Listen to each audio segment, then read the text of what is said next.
So the first topic we're covering this morning is global trends and demographics. Obviously, this is really key to what's happening in the world, the global change and movement of people and technology, and ultimately very, very important to our real estate practice as well. We're going to hear from two leaders in this field who will share their thoughts on the global impact that this is having on our future. And our first speaker is Charles Kenny. Charles is a senior fellow at the Center for Global Development in Washington. He's going to speak to us today about how the world is changing and what his optimistic view of the future is. Charles? Thank you. And thank you all. I should not claim to be an expert in real estate, although I have used Airbnb. But it's a delight to be here. And I think my real purpose is to try and start off this day making you a bit happier. So that's what I'm going to set as my task. My day job is to work at a think tank in Washington, D.C. called the Center for Global Development. And at the center, we look at global development trends, health and income and so on. And we look at what the United States is doing and how it's doing. We see what the impact of the global trends are on the United States, but also what the United States is doing in order to make sure those trends continue. And if there's one short takeaway from what I'll say, it's that global trends are really in the right direction. We are seeing a massive amount of development progress.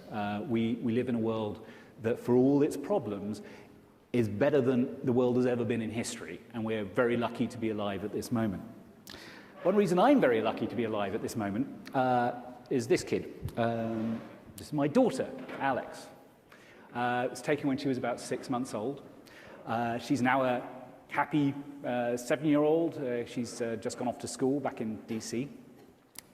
And frankly, I can't imagine the pain I'd feel if I didn't know that she was happy and healthy and safe back in Washington. If I had gone through the experience of her dying before her first birthday.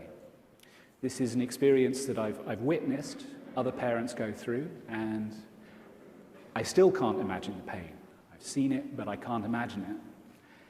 And I think probably the single best way of expressing how much the world has got better is by trying to walk you through how many fewer kids are dying before their first birthday, how many fewer parents and grandparents and aunts and uncles and brothers and sisters are suffering that kind of pain. So I want to tell you a little bit about Niger. Niger is a small country in West Africa, population of about 15, 16 million. Most of it's desert. It's one of the very, very poorest countries in the world. Last week in Niger, this many Alexes were born, who, thanks to progress in health in Niger, will be alive at the end of the year. If we had the mortality rates we had in Niger 30, 40 years ago, this many kids last week would be dead by the end of the year. Because of the progress, their parents will get to celebrate their first birthday with these kids. That's one country, 1 week, 794. This is the yearly total for Niger. That is 42,400 Alexes. I love Alex. I don't want 42,400 of her. But anyway, this is the yearly progress.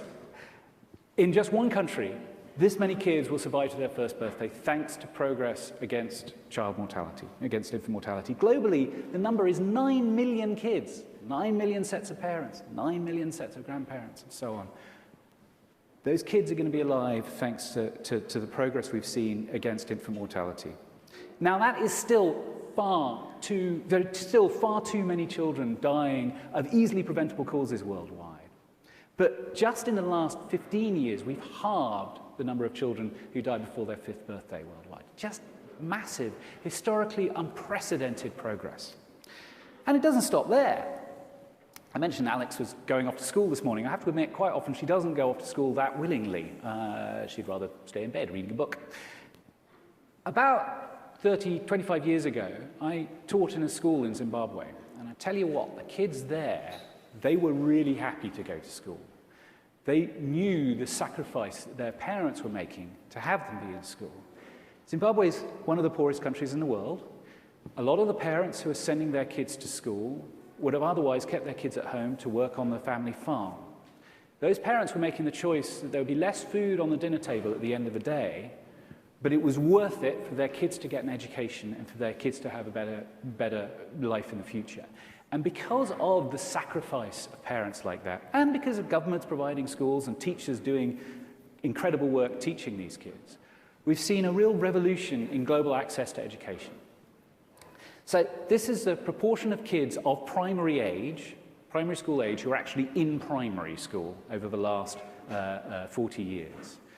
Worldwide, we've gone from about 70% to way over 90% of kids who should be in primary school being in school. In sub-Saharan Africa, including, where Niger and Zimbabwe are, we've seen that progress even faster. It's still behind, but we've gone from less than half to nearly 3/4 of kids who should be in school because they're of primary school age actually being in school. That's making a massive difference to a whole range of outcomes. Kids who go to school, their children are less likely to die when they're young. People who go to school, they earn more. There's a huge amount of effect from going through school, and we're seeing more and more schooling happen. And those kids live in a world that is actually safer than it's ever been before. Violence is on the decline. This is a graph of the global number of people each year who died on the battlefield. The first and biggest spike is the Korean War. The second spike is the Vietnam War and the other wars of Southeast Asia. You'll see at the very end there's a red line going up. That red line, sadly, is Syria, and it is a tragic conflict that is ongoing in Syria. But you'll see from the trend that it is increasingly the exception. Most of the world is more at peace than it's ever been. Murder rates are going down, battle deaths are going down, the number of wars going on is going down. It is a more peaceful and more secure world. Afghanistan still accounts for some of those battle deaths. And I'm not saying, especially after the events of the last few days, that we can declare a success in Afghanistan yet. But I will say there's been progress even in Afghanistan. And one of the ways you can measure that is by this picture. This is a woman who's just gone to vote. The reason her finger's blue is when you go to vote in Afghanistan, they cover your finger in blue ink so you can't go back and vote again. She got to vote. That anybody in Afghanistan got to vote is a bit of a revolution, but that women got to vote in Afghanistan is a real change from what we've been seeing the last 30 years in that country. Real advances in civil and political rights. And they are spreading worldwide. So in 1945, there were maybe 9 countries you could call a democracy. Worldwide, 9. By the end of the Cold War, 38. By now, around 87, more than half the population of the world now lives in a country that is fairly safely democratic. So our kids are more likely to survive childhood. They're more likely to go to school. They're living in a more secure, safe environment. And they're more likely to have their civil and political rights respected. But the good news doesn't stop there, because you all know what your kids are spending most of their time doing, right? They're texting. But it's not just your kids, it's not just kids in the United States, it's a worldwide phenomenon. During the early 2000s, I actually worked in Afghanistan on telecommunications. I was helping the government set up the policies and regulations to get telephone service up and running. When I arrived in Afghanistan in 2002, there was one cell phone provider that had 2 cell phone towers providing service to a few very rich and lucky people in Kabul. By the time I left 4 years later, there were 3 cell phone providers who had covered about half the country in a cell phone signal, and 20 to 30% of the population had access to a cell phone. Phenomenal change. I want to take credit for all of it, but actually it had almost nothing to do with me. And the reason you know that, beyond the fact it's probably pretty obvious, is that it was a global phenomenon. I want to take you back to Niger. In 1996, there were no mobile phones in Niger, not a single one. By 1997, I'd seen a bit of progress, and got up to 98 mobile phones in the entire country. This is a country twice the size of Texas. But only a year later, we got up to 1,349 mobile phones in Niger. And by 2014, the number of mobile phones in Niger had climbed to 8 million. That's more than 1 for every 2 people in Niger. This is one of the very poorest countries in the world with huge desert spaces. Nonetheless, the vast majority of Nigeriois have access to a mobile phone. And that's part of a global phenomenon, obviously. 7 billion mobile subscribers worldwide nowadays. mass spread of a really, honestly, a life-changing technology. And it's not the only one. We've seen vaccine spread, we've seen bednet spread, we've seen wire, plastic sheeting, a whole bunch of technologies have spread worldwide which really are improving the quality of life. And one more obvious one is the reason you can see large chunks of the Earth at night. This is a picture from NASA. You can tell what's behind this. It's the spread of electricity. The light bit, the white bits are where there's a lot of light. Turns out that if you were a Martian and you knew nothing about economic development on the planet, you could learn a lot from this picture. For a start, you might be able to see on the very edge of Asia there, you can see all of Japan kind of marked out in light. It's a very population-dense and rich country, so it's pretty much all lit up at night. Right next to Japan, there's a blob, which kind of looks like it's floating in the sea between Japan and Asia, the mainland. That's South Korea. The reason it looks like a blob rather than connected to the Asian mainland as it actually is because right to the north of South Korea is one of the world's great development failures, North Korea, which looks completely dark at night because nobody has electricity.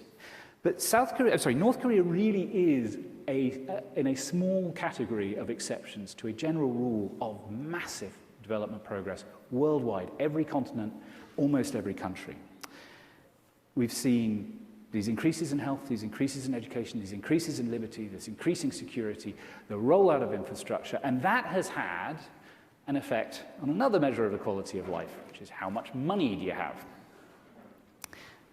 The yellow dots here are the proportion of the world that live below $1 a day. The red dots, a more recent series of data, but the number of people who live on less than $1.25 a day. Stop and think for a moment about what living on $1.25 a day means. Some of you this morning will have bought a cup of coffee before you came in here, probably cost twice that. This is what these people have to live on for food, for housing, for medicine, for school supplies. All of their needs, $1.25 a day. These people are living on less than that. Only a few decades ago, more than half the population of the planet lived on less than that. Today, the numbers came out from the World Bank just yesterday, we can say that fewer than 10% of the planet lives on less than $1.25 a day. Huge progress in lifting people out of extreme poverty. One big reason behind that is a growing global economy, and in particular, an economy that's growing very fast in developing countries. This is just a graph of global economic output, yearly output, over the last 20 or so years. Today, global output is in the region of $100 trillion. Back in 1990, it was half that, a bit less than half that. Back in 1990, developing countries accounted for a third of global output. Today, they account for more than half of global output. That's what's been driving the drops in poverty, and I think that all of these forces like education and infrastructure and civil and political rights and increasing peace is what's been driving the increases in economic growth. Which leads to one more thing that's been getting better.